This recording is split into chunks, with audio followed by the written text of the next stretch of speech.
बहुत बहुत स्वागत है दोस्तों आप सभी का मेरे इस चैनल में। मेरी आज की कहानी है प्यार का बंधन।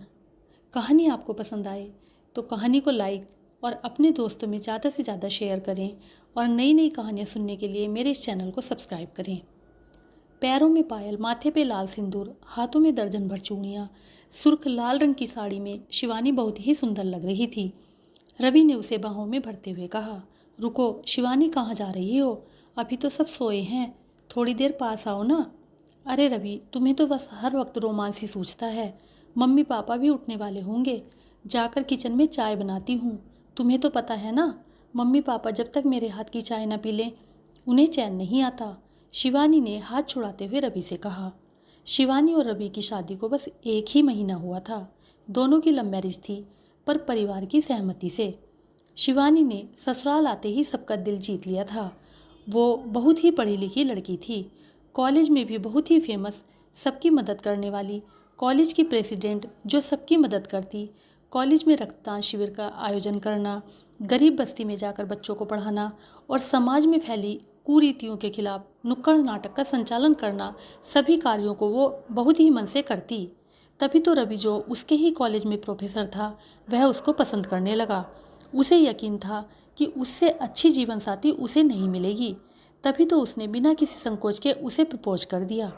शिवानी अपनी सास की बहुत चहेती बन गई। उसके ससुर जी भी उसे बेटी मानते थे। अब घर में वो सबकी लाडली थी। उसकी छोटी ननद तो अपनी भाभी के बिना कहीं नहीं जाती थी। शिवानी ने किचन में जाकर चाय बनाई। थोड़ी देर में उसकी सास किचन में आई।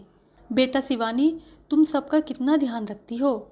हम तो बहुत ही खुशकिस्मत हैं कि तुम हमें बहू के रूप में मिली हो।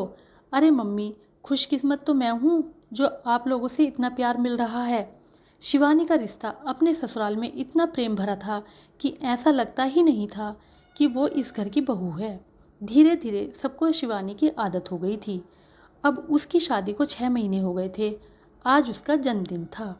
उसकी सास ने उसके लिए एक सरप्राइज पार्टी रखी थी। रवि ने भी उसे कुछ नहीं बताया। शिवानी की सास ने कहा, बेटा शिवानी को उसके मम्मी पापा से मिलवा लाओ, आज उसका जन्मदिन है, शाम तक आ जाना। शिवानी बहुत खुश हुई। दोनों तैयार होकर निकल गए।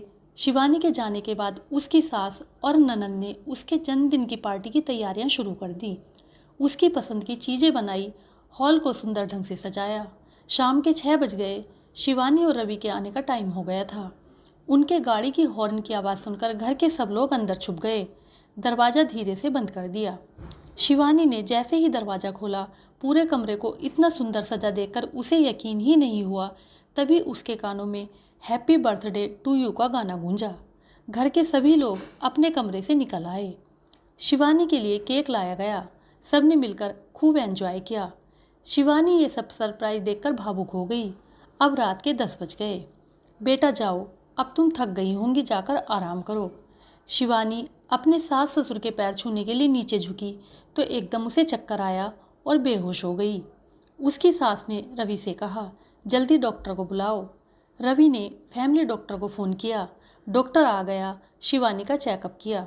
उसकी सास ने पूछा, डॉक्टर साहब क्या हुआ, सब ठीक है ना? जी माँ जी, शिवानी को जल्दी हॉस्पिटल में एडमिट करना पड़ेगा, कुछ टेस्ट करने होंगे तभी बता पाएंगे। शिवानी को जल्दी हॉस्पिटल ले जाया गया। सभी टेस्ट हुए। सासू माँ सोच रही थी कि शायद कोई खुशखबरी आने वाली है। वो तो दादी बनने के सपने भी देखने लगी। अगले दिन रिपोर्ट आई। जब डॉक्टर ने रिपोर्ट रवि के हाथ में दी तो रवि का चेहरा अवाक रह गया। शिवानी की रिपोर्ट HIV पॉजिटिव थी। उसकी आंखों में आंसू आ गए। रवि की माँ ने कहा, क्या हुआ बेटा, सब ठीक तो है? क्या लिखा है रिपोर्ट में? रवि ने कांपते हुए हाथों से रिपोर्ट माँ को थमा दी। रिपोर्ट में HIV पॉजिटिव देखकर रवि की माँ के कदम लड़खड़ा गए। रवि ने अपनी माँ को संभाला। आप चिंता मत करो माँ, हमारी शिवानी ठीक हो जाएगी। रवि रोते हुए माँ के गले लग गया। डॉक्टर ने शिवानी को डिस्चार्ज कर दिया। शिवानी घर आ गई। कमजोरी की वजह से रवि उसे कमरे में ले गया। डॉक्टर ने कहा कि शिवानी का इलाज अब शुरू हो जाएगा, डरने की कोई बात नहीं है, आजकल एड्स का इलाज है। 1 हफ्ते में शिवानी का इलाज शुरू हो गया। वैसे वो सामान्य थी। सुबह उठकर उसने सबके लिए चाय बनाई। तभी उसकी सास किचन में आई। बहू तुम रहने दो, हम सब बना लेंगे, तुम कमरे में जाकर आराम करो। शिवानी को अपनी सास की बातें कुछ अटपटी सी लगी। उसे अपनी सास के व्यवहार में उसके लिए नफरत नज़र आ रही थी।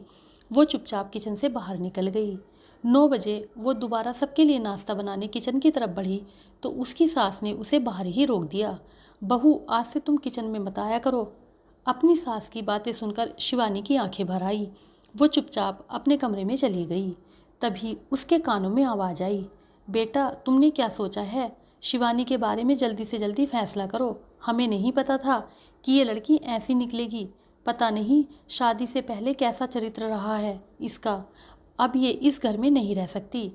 इतनी गंदी बीमारी, तुम भी बच के रहो इससे। शिवानी की सास अपने बेटे को समझा रही थी। साथ में उसके ससुर भी हाँ में हाँ मिला रहे थे। घर वालों की बातें सुनकर शिवानी कमरे में जाकर फूट फूट कर रोने लगी। तभी रवि कमरे में आया। मुझ पर विश्वास करो रवि, मैं ऐसी लड़की नहीं हूँ। मैंने तुम्हें कोई धोखा नहीं दिया। शिवानी रवि के गले लिपटकर ज़ोर ज़ोर से रोने लगी। अरे शिवानी, मुझे तुम पर पूरा भरोसा है। ये बीमारी कई कारणों से हो सकती है। मुझे बताओ, क्या तुमने कभी किसी को खून तो नहीं दिया? हाँ रवि, कॉलेज में तो कई बार मैंने रक्तदान शिविर में खून दिया है। एक बार तो हम टूर पर गए, वहाँ भी एक गांव में शिविर लगा था तो मैंने भी रक्तदान कर दिया। अब मैं समझ गया शिवानी, तुम्हें ये बीमारी क्यों हुई। शायद शिविर में यूज की गई सुई से तुम्हारा ब्लड लिया गया था, इसलिए तुम HIV इन्फेक्टेड हो गई। पर तुम मुझ पर विश्वास करो, मैं तुम्हारे साथ हूँ। रवि ने शिवानी को ढांढस बंधाया।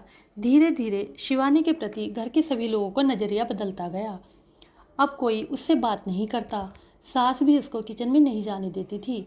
कोई भी उसके हाथ का बनाया खाना नहीं खाता। शिवानी घर में एकदम अकेली हो गई। उसके साथ अछूतों जैसा व्यवहार किया जाता था। सिर्फ उसका पति रवि ही था जो उसे प्यार करता था। आज शिवानी की शादी को 1 साल होने वाला था। शिवानी तैयार होकर बहुत सुंदर लग रही थी। वो सोच रही थी कि आज तो उसके सास ससुर उसे ज़रूर आशीर्वाद देंगे। वो जैसे ही हाल में आई, उसकी सास रवि से बोल रही थी, अब बहुत हो गया बेटा, अब तुम इस लड़की को मायके छोड़ाओ। हम और इसको घर में नहीं रख सकते। ना जाने कहाँ से ये बीमारी लेकर इस घर में आ गई है। तुम भी इससे दूर रहा करो, नहीं तो तुम्हें भी एड्स हो जाएगा। फिर हमारी सारी बिरादरी भी हम पर थू थू कर रही है कि इनकी बहू को इतनी गंदी बीमारी है। तुम इस लड़की से पीछा छुड़ाओ। अपनी माँ की बातें सुनकर रवि गुस्से में आ गया। माँ, आप पढ़ी लिखी होकर भी ऐसी बातें कर रही हो। आप तो शिवानी को कितना प्यार करती थी, सब भूल गई। ये बीमारी सिर्फ शारीरिक संबंध बनाने से नहीं होती। इस बीमारी के और भी कई कारण हैं, जैसे संक्रमित सुई से भी एड्स होता है। शिवानी ने मुझे बताया कि उसने एक शिविर में रक्तदान किया था। शायद वहीं से वो इस बीमारी की शिकार हो गई। बेटा, हमें मत बता तू कि तेरी बीबी कितनी शरीफ है। वो तो इसकी बीमारी ने ही बता दिया। तू तो बस इसे इसके घर ले जा। रवि की माँ बस शिवानी को घर से निकालने पर आमादा थी। पास खड़ी शिवानी फूट फूट कर रो रही थी। रवि ने उसका हाथ पकड़ा और बोला, शिवानी जाओ, अपना सामान पैक करो। रवि की बात सुनकर शिवानी दंग रह गई। उसे रवि से ये उम्मीद नहीं थी। वो चुपचाप अपने कमरे में गई और अपना सूटकेस पैक कर बाहर आई। उसे देखकर रवि ने सवाल किया, शिवानी, मेरा सूटकेस कहाँ है? अरे बेटा, तू कहाँ जा रहा है? रवि की माँ ने चौंकते हुए पूछा। माँ, इस घर से शिवानी अकेली नहीं जा रही, बल्कि हम दोनों साथ जा रहे हैं। ये घर छोड़कर मैंने ये फैसला ले लिया है। मैं देख रहा हूँ, जब से शिवानी की बीमारी का आप लोगों को पता लगा है, जब से शिवानी के प्रति आपका व्यवहार बिल्कुल बदल गया है। आप सब इस मुश्किल समय में शिवानी का साथ देने के बजाय उससे नफरत करने लगे हो। मैं आपकी सोच को नहीं बदल सकता। और एक बात बता दूँ, शिवानी के इस मुश्किल वक्त में उसका साथ मैं नहीं छोड़ सकता। इसलिए मैंने कॉलेज कैंपस में घर ले लिया है। अब हम दोनों वहीं रहेंगे। मैं शिवानी का इलाज कराऊंगा। मुझे उम्मीद है कि वो जल्द ही स्वस्थ हो जाएगी। और माँ, अगर आपको हम लोगों से मिलने का मन करे तो आप निसंकोच अपने बेटे बहू के घर आ सकते हैं। रवि ने शिवानी का हाथ पकड़ा और घर से बाहर निकल गया। आज एक पति ने मुश्किल वक्त में अपनी पत्नी का साथ दिया। धन्यवाद।